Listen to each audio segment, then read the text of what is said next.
Bonjour à tous, j'espère que vous allez bien. Aujourd'hui je vous retrouve dans une nouvelle vidéo. Je réalise une peinture à l'huile. Je vous emmène avec moi un petit instant voyager au Japon. J'ai adoré réaliser cette peinture. J'ai essayé de faire vraiment, de travailler un kimono un petit peu traditionnel, d'ajouter des fleurs, du relief, de la couleur absolument partout, notamment dans les cheveux. Vous allez le voir. J'ai adoré travailler sur une vraie toile. Ça change de mes toiles de lin, même si j'adore aussi travailler sur des formats plats. Là c'est différent, la toile elle est déjà en relief, donc c'est un travail qui est un petit peu différent et ça change et ça fait du bien.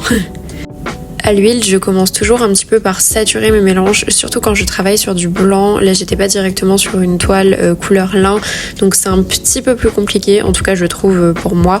Donc j'essaie vraiment d'abord de foncer mes couleurs, mes contrastes, et puis après vous allez voir, la vidéo parle d'elle-même, mais que je les ajuste et voilà, que j'ajuste les ombres, j'ajuste les lumières. Mais d'abord j'ai besoin un petit peu de tout poser pour pouvoir ensuite travailler couche par couche. Au plus je travaille et au plus j'ajoute d'huile dans ma mixture, dans mes peintures, tout simplement parce que les couches se superposent et donc avec la peinture à l'huile on travaille comme ça et on évite de faire l'inverse. Enfin en tout cas c'est comme ça pour moi que ça marche le mieux avec ce médium. Donc vous pouvez voir au fur et à mesure que j'ajoute, je monte en fait mes lumières et mes ombres. J'ai réalisé bien évidemment cette peinture sur plusieurs jours, tout simplement parce que je peux pas superposer indéfiniment les couches sur la peinture, donc c'est plus simple de la reprendre une fois qu'elle a séché. Il faut environ gérer une bonne semaine pour que votre peinture à l'huile sèche.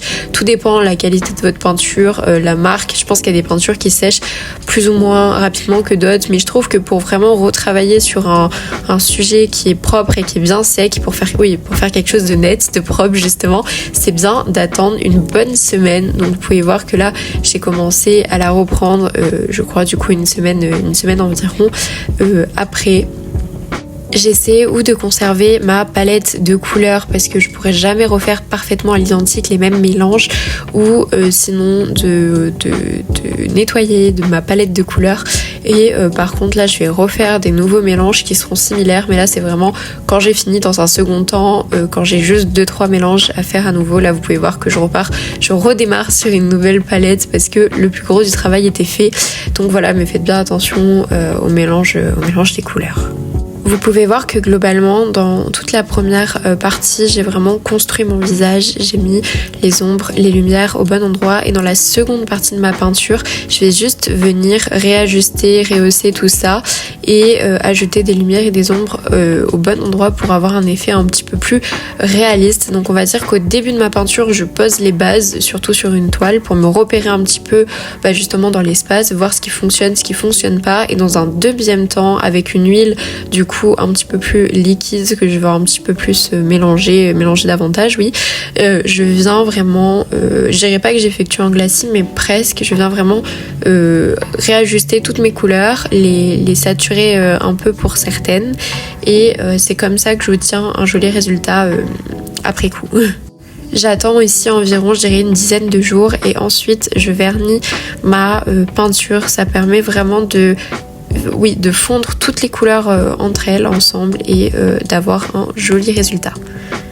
Là vous allez voir ma partie préférée de ce speed drawing, c'est vraiment quand j'ajoute toutes les couleurs, toutes les lumières et toutes les ombres dans les cheveux. Et alors là je me suis absolument éclatée, j'ai eu l'opportunité, j'ai eu la chance de travailler et de recevoir une box de la marque Zen Pop Box qui propose des fournitures d'art et de papeterie japonaise. Donc j'ai pu insérer dans cette huile des stylos avec des paillettes une fois qu'elle était bien évidemment sèche et vernie. J'ai aussi inséré, je vous mettrai des petits plans à l'écran, un stylo encre vert à paillettes, enfin un stylo feutre plutôt, qui était juste sublime. Donc j'en ai profité pour ajouter des détails dans les fleurs. Voilà, vous pouvez mixer l'huile avec d'autres médiums, mais il faut absolument attendre que votre huile soit parfaitement sèche, j'insiste, sinon ça va juste faire une espèce de pâté bizarre et ça va vous tuer des crayons, des stylos, donc c'est pas l'objectif. Voilà pour ce petit moment partagé de peinture à l'huile avec moi. J'espère qu'il vous aura vraiment plu, que vous aurez pu apprendre quelque chose juste en regardant peindre. Je trouve qu'on apprend énormément en se regardant peindre, mais aussi en regardant les autres. Donc j'espère que ça vous aura plu. N'hésitez pas à me donner votre avis en commentaire, à laisser un petit like, à vous abonner tout simplement pour soutenir mon travail. Et moi je vous retrouve la semaine prochaine et je crois que je vous retrouve à nouveau avec une peinture à l'huile. À bientôt!